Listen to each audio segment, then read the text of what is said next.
Chapter number 4 start करने लगे हम इलेक्ट्रोस्टैटिक क्लास 10th। इलेक्ट्रोस्टैटिक का पहले इंट्रोडक्शन देख लीजिए। इंट्रोडक्शन में सबसे पहले इसकी डेफिनेशन देख लीजिए। इलेक्ट्रोस्टैटिक में डेफिनेशन ये है कि the study of electric charges at rest is called electrostatic और स्टैटिक इलेक्ट्रिसिटी। कि जब हम चार्जेस इलेक्ट्रिक चार्जेस के बारे में पढ़ते हैं और उन चार्जेस के बारे में जो कि अपनी रेस्ट पोजीशन पे होते हैं, रुके हुए होते हैं, यानी कि flow of charges called electric current, but it's opposite is when the charges are in rest position, then it is called static electricity और द इलेक्ट्रोस्टैटिक्स। इलेक्ट्रोस्टैटिक्स भी कहते हैं, या दूसरे अल्फाज में आप उनको कहें स्टैटिक इलेक्ट्रिसिटी, यानी रुकी हुई बिजली, जिसको आप कहें अपनी आम लेमैन लैंग्वेज में। अब दूसरी बात ये कि पहली तो इसकी हो गई इंट्रोडक्शन, होता क्या है, यानी कि नो हाउ होनी चाहिए कि ये है क्या, नो हाउ। इसके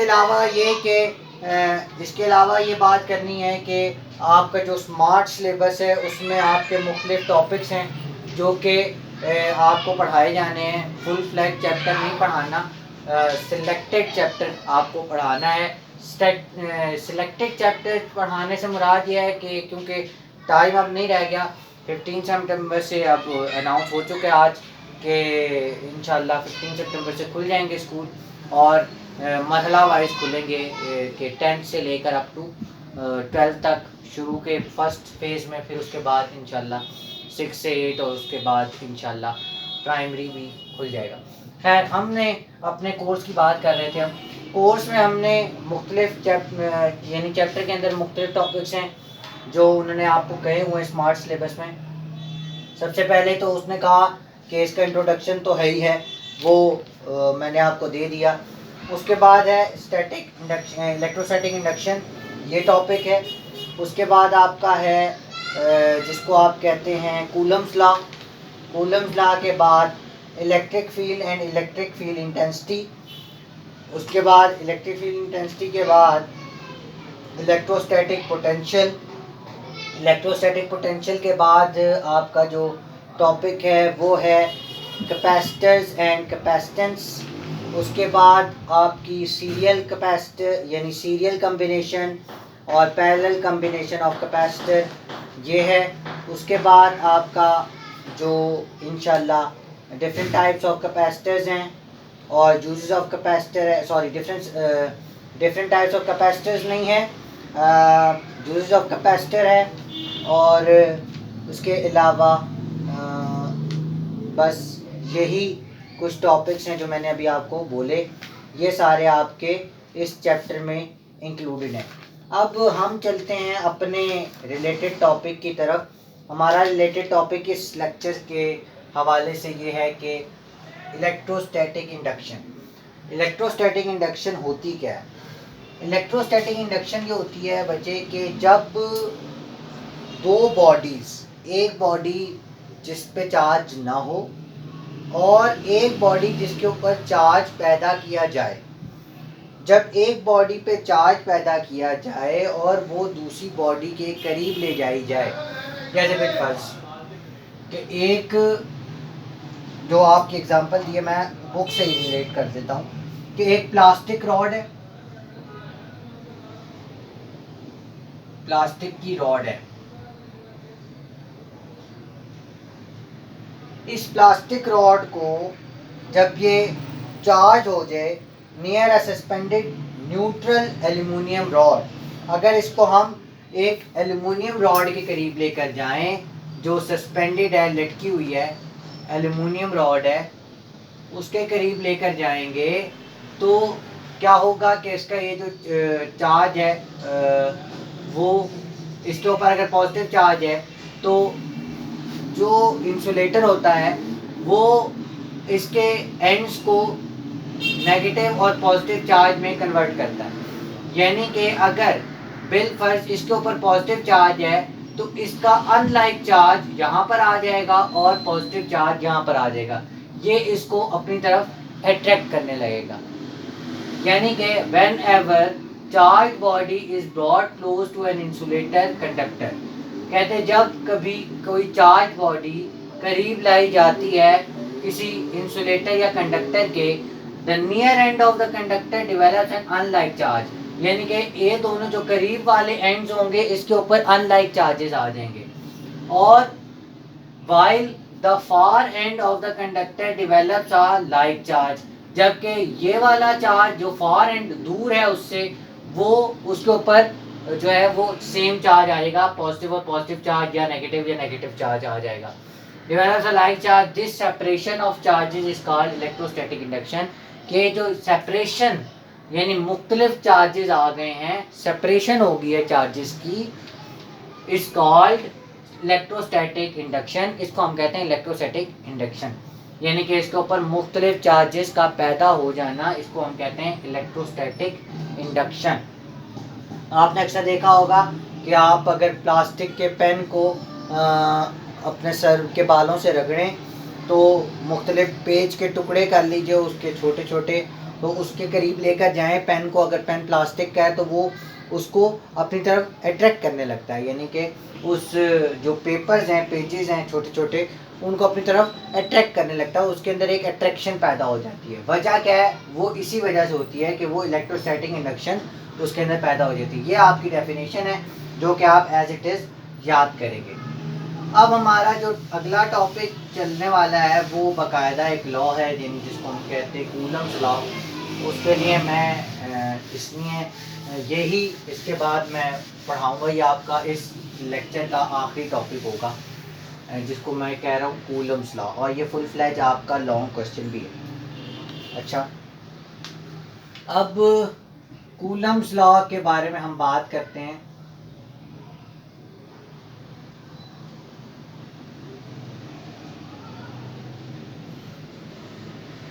कूलम्स लॉ, कूलम्स जो था साइंटिस्ट है जो कि इसका ताल्लुक जो है वो चार्ल्स कूलम इसका पूरा नाम है, फ्रेंच साइंटिस्ट था फ्रांस का। 1736 से लेकर 1806 तक इसकी जो है वो ज़िंदगी है। 736 से लेकर 1806 तक, यानी आप समझ लीजिए कि 17वीं सदी से 18वीं सदी के अवाइल तक का ये साइंटिस्ट है, फ्रेंच साइंटिस्ट है, फ्रेंच साइंटिस्ट है, चार्ल्स कूलम इसका नाम है। चार्ल्स कूलम इसका नाम है। इसने एक लॉ पेश किया जो कि कहता है कि देखिए गौर से, the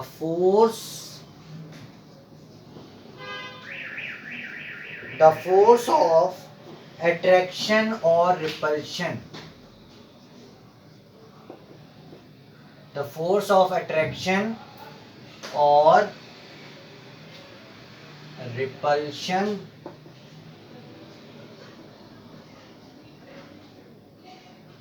between 2 point charges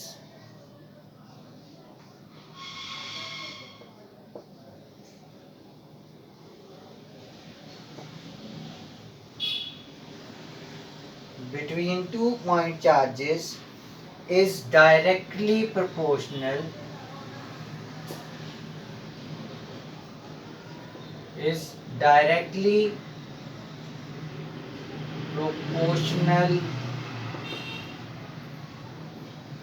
to the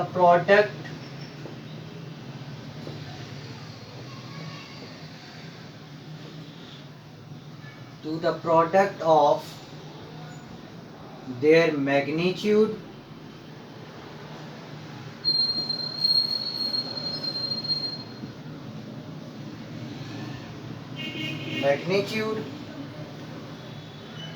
and inversely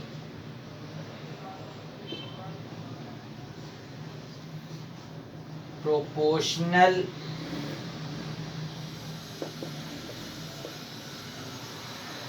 to the square of the distance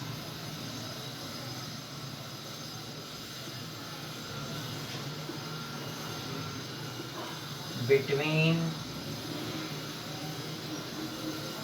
them। इसके कुछ खास वर्ड्स हैं, force, attraction, repulsion, point charges, directly proportional to the product of their magnitude and inversely proportional to the square of the distance between them।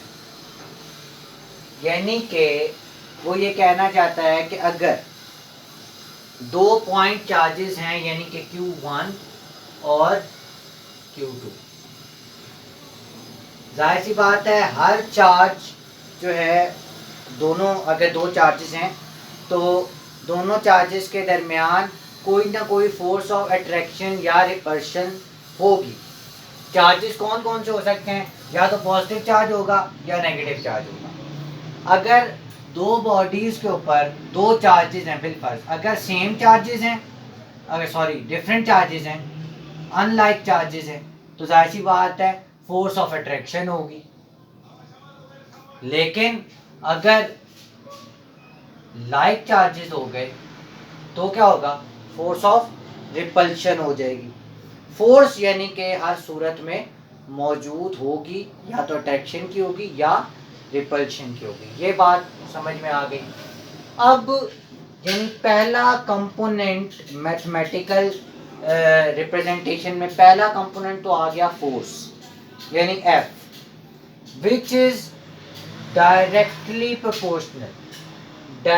Proportional to the product of their magnitude. यानी कि अगर Q1 एक charge है, Q2 दूसरा charge है, तो इन दोनों का जो जितना भी चार्ज है उसकी मैग्नीट्यूड को आपस में मल्टीप्लाई कर दें। बिल्कुल इसके ऊपर जितना चार्ज है मैग्नीट्यूड के हवाले से, वो चार्ज उसकी क्वांटिटी को इसकी क्वांटिटी से मल्टीप्लाई करेंगे तो जो आंसर आएगा वो इस फोर्स के डायरेक्टली प्रोपोर्शनल होगा। यानी जितनी मैग्नीट्यूड का प्रोडक्ट बढ़ता जाएगा फोर्स भी बढ़ती जाएगी। यानी कि अगर इन दोनों में से कोई भी बढ़ा, क्योंकि इन दोनों में से कोई भी बढ़ा तो प्रोडक्ट ऑटोमेटिकली इंक्रीज हो जाएगा।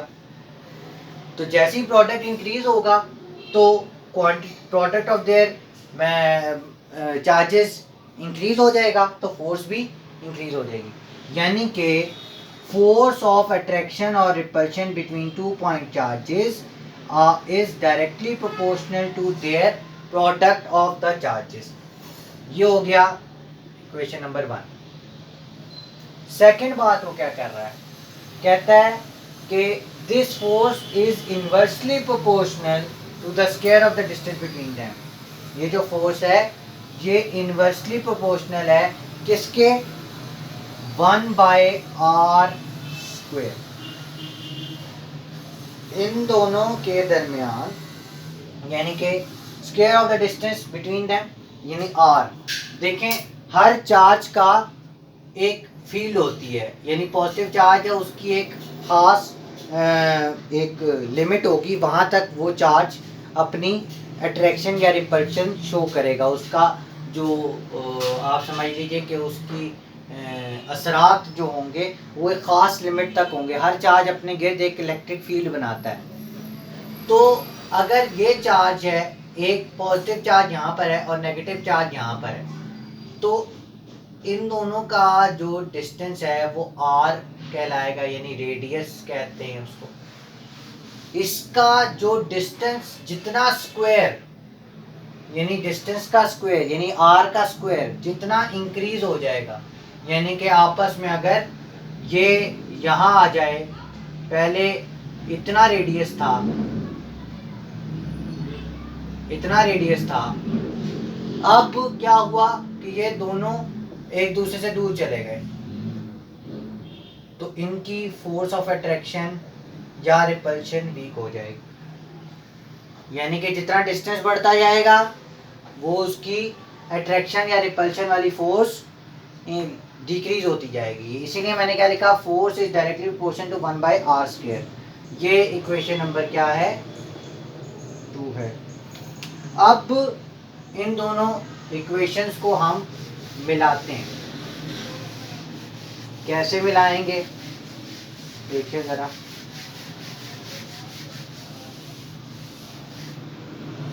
वो कहता है कि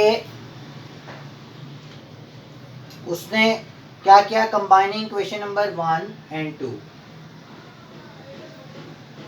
कंबाइनिंग इक्वेशन नंबर 1 एंड दोनों को f is directly proportional to q1 q2 divided by r square. इसको क्या किया, ऊपर को 1 से मल्टीप्लाई कर दिया, ऊपर वाले q1 q2 को 1 से मल्टीप्लाई कर दिया, और नीचे इसके नीचे भी 1 था तो 1 को r स्क्वायर से मल्टीप्लाई कर दिया। अब ये प्रोपोर्शनल का साइन इक्वालिटी में जब चेंज होता है तो आपको पता है कि इस दरमियान क्या आता है, प्रोपोर्शनलिटी कांस्टेंट, जो कि k है, k q1 q2 divided by r square. कहता है where F is the force between the 2 point charges and is called the Coulomb's force। इस फोर्स को हम क्या कहेंगे, Coulomb's force, Coulomb's force, और called the Coulomb's force Q1 and Q2 are the magnitude of two charges। ये क्या है, magnitude of charges हैं, दोनों क्या हैं,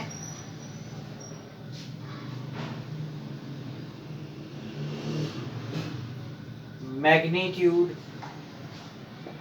ऑफ चार्जेस हैं, और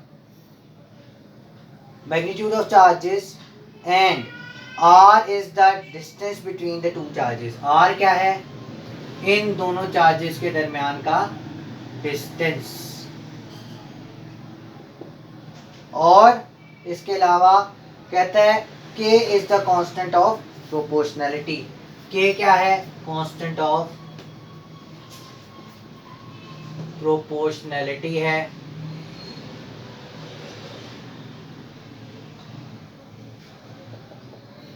k कांस्टेंट ऑफ प्रोपोर्शनैलिटी है। इफ कहता है the value of k depends upon the medium between the two charges. कहता है ये जो k है ना, ये डिपेंड करता है किस पे, कि इन चार्जेस के दरमियान मीडियम कौन सा है, इन चार्जेस के दरमियान मीडियम कौन सा है, यानी Q1 और Q2 के दरमियान मीडियम कौन सा है, एयर भी हो सकता है, ऑयल भी हो सकता है, ठीक है। उसके अलावा कहता है कि अच्छा, the k if the medium between two charges is air, then the value of the k in SI unit will be 9 multiplied by 10 raised to power 9 n, हाँ जी 9, अगर इसके दरमियान जो मीडियम है वो क्या है, एयर है, तो k की वैल्यू क्या हो जाएगी, 9 multiply by 10 raise to power 9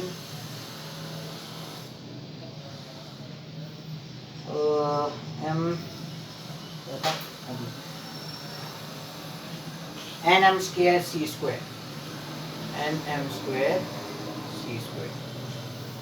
तो फिर वैल्यू क्या होगी, ये होगी, जबकि अगर कहता है कि Coulomb's law is true only for point charges whose sizes are very small as compared to the distance between them।